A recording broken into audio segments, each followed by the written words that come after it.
ago? So many great things about making the film here.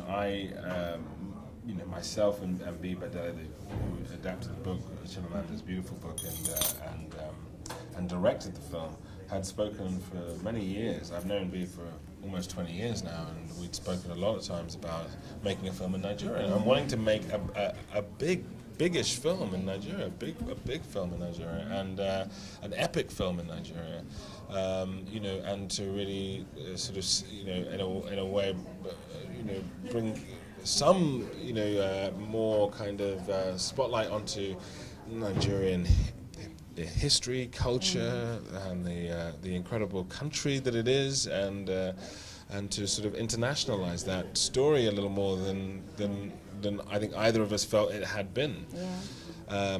And I think we both felt that it, and a lot of people felt that it deserved to be. And of course the extraordinary talent pool that's in Nigeria,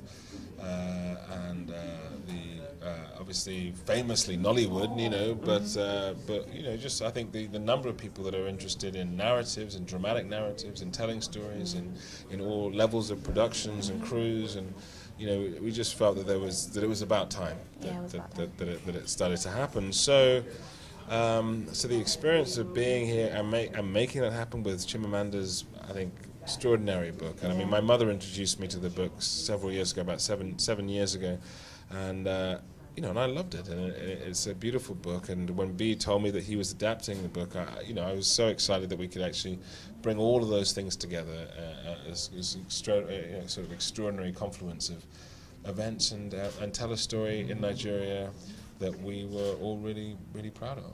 All right. Adenabo can be quite one-track minded.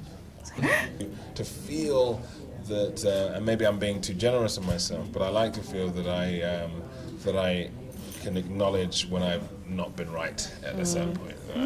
That I can get to a point where I'm like, and I think Adenabo is like that as well. That the experiences that he goes through in the film, he learns a lot, and I think that was one of the things that I felt was most interesting about the character.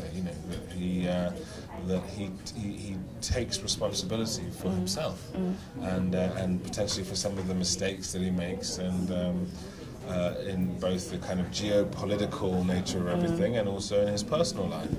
And I thought that was something that was an interesting journey to take a character on, and to learn from. And I hope that I,